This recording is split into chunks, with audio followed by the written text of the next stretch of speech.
Hello YouTube community. This video will be about my introduction to the film Reservoir Dogs. I've never been a film festival type of guy, so I didn't see it at a festival or in the first run theaters.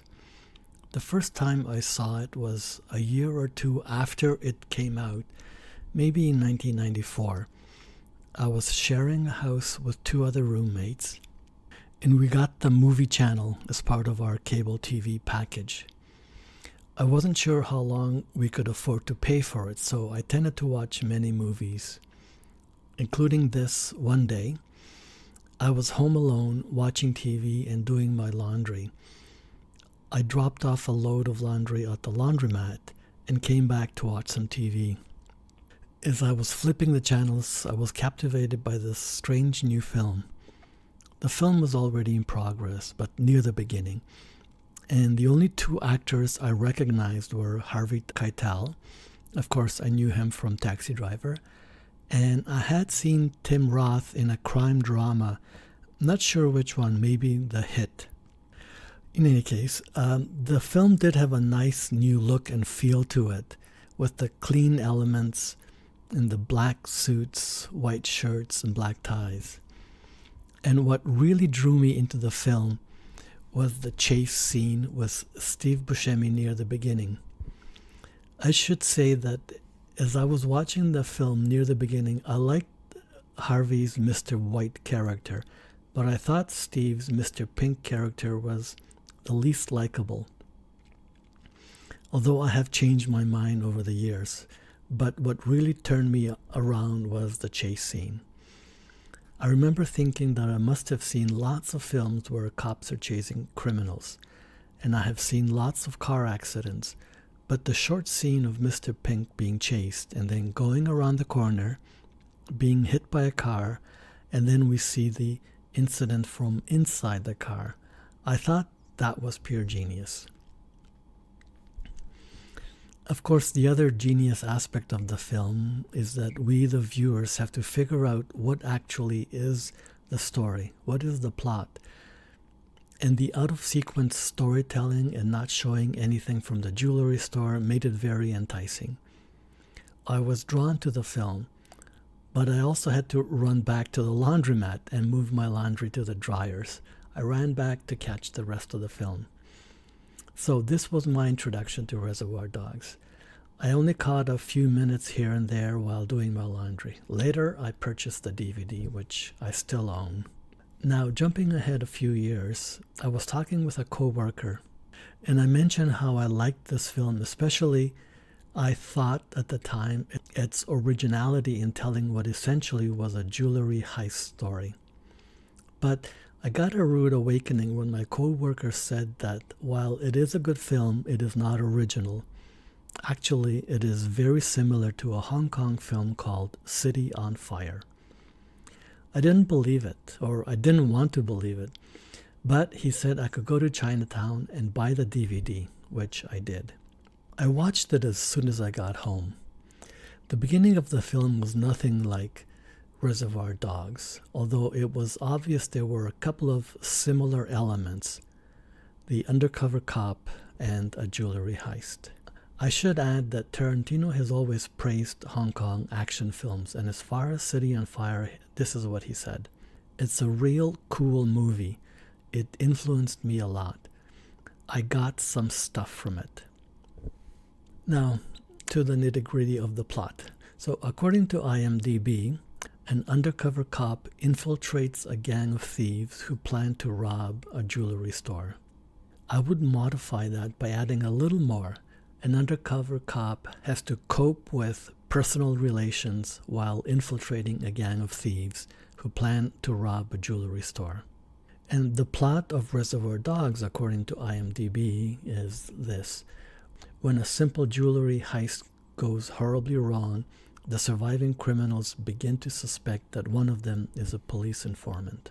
The essential similarity between the two plots is a jewelry heist gone wrong and an undercover cop.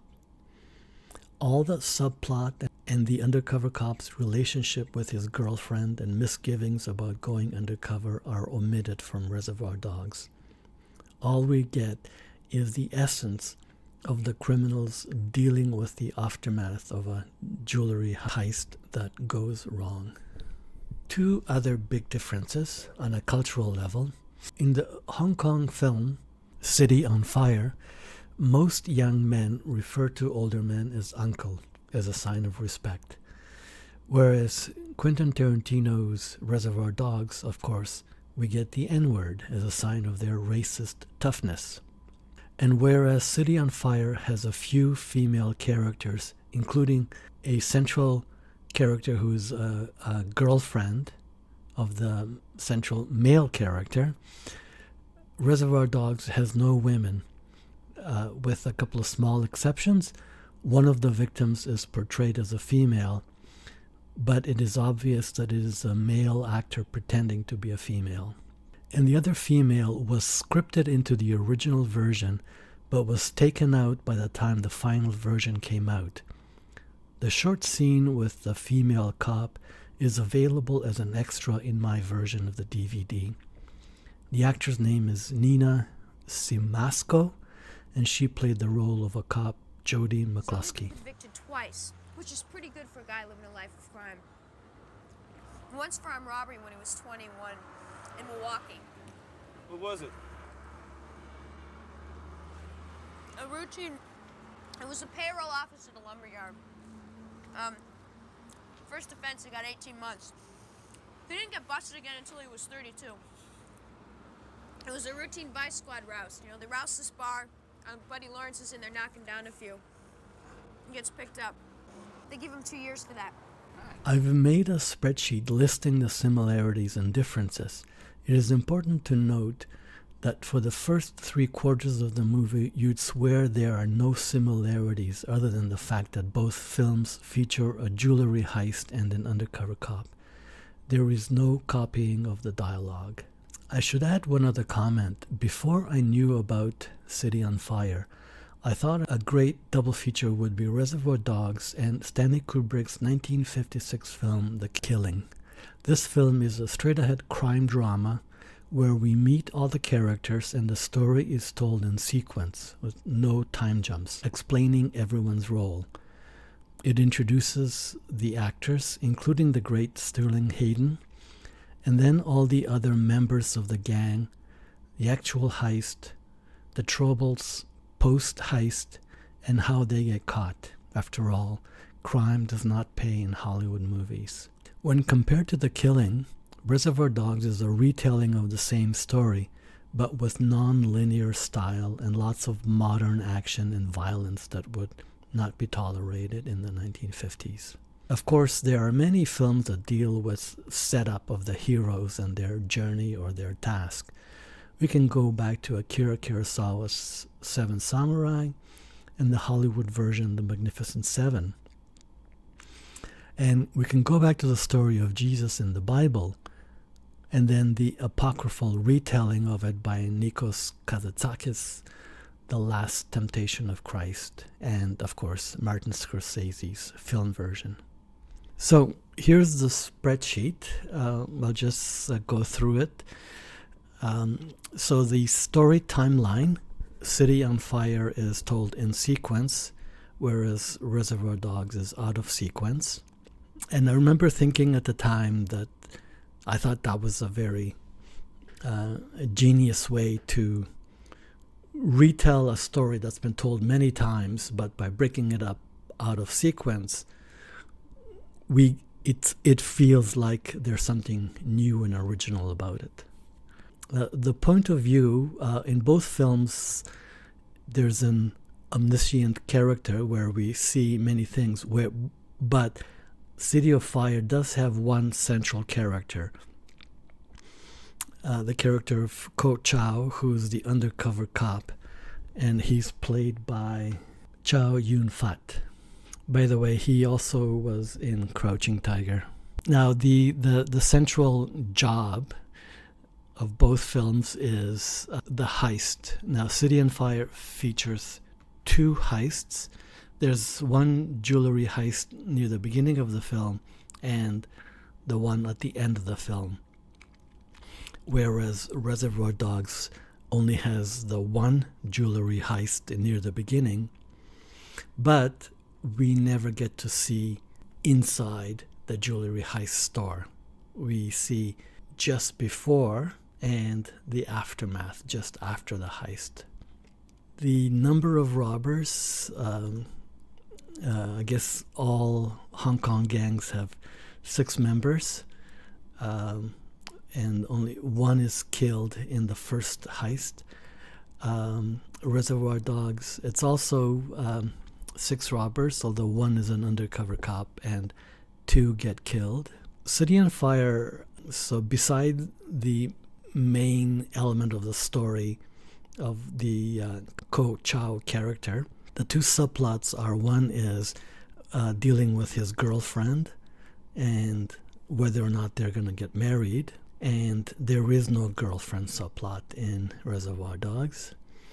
And the other subplot is Ko Chow has to deal with his police handlers and his reluctance to be an undercover cop, because after all it is a dangerous job.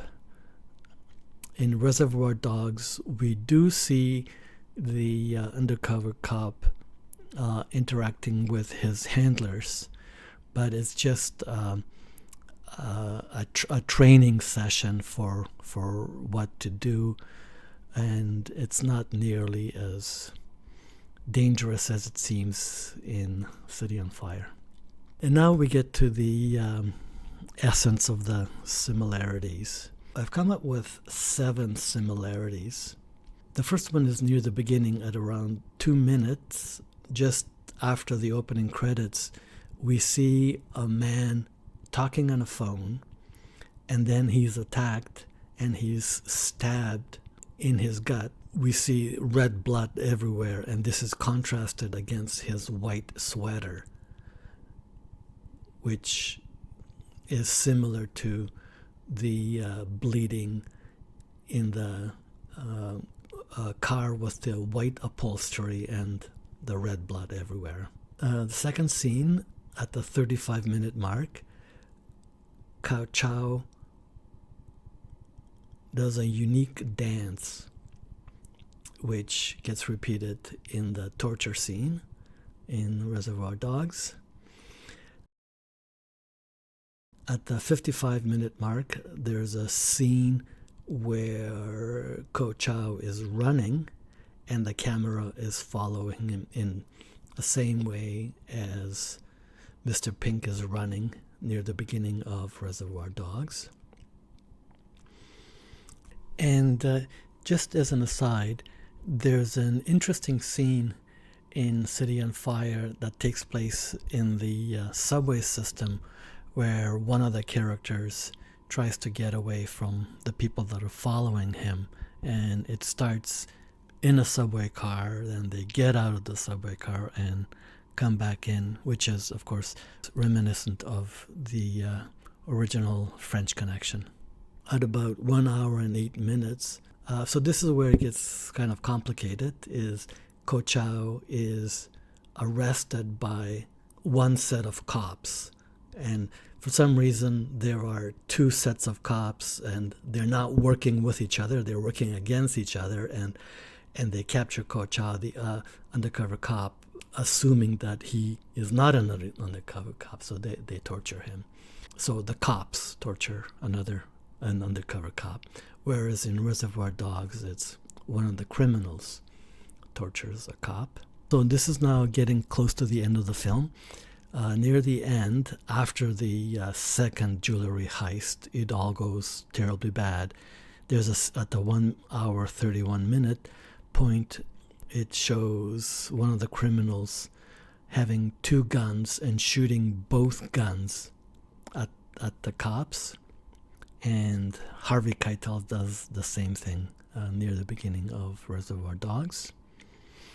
And probably one of the most famous scenes near the end, 1 hour and 32 minutes, is something called the Mexican Standoff. This is where the boss of the gang thinks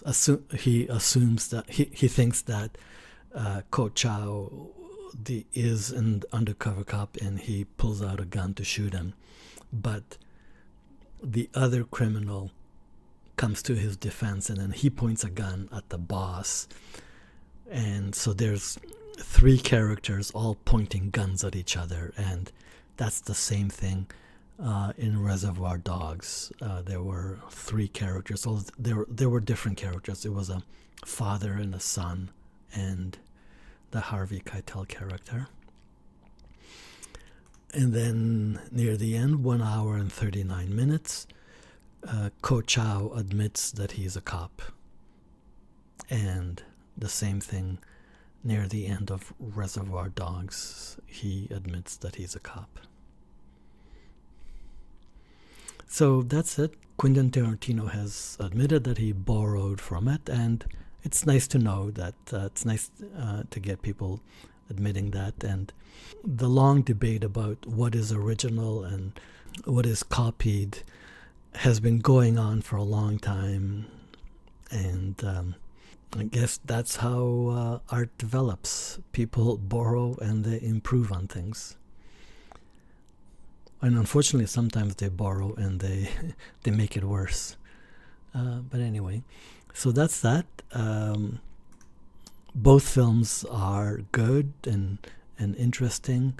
You can enjoy them both without knowing their similarities, or you can look at the similarities and make up your own mind.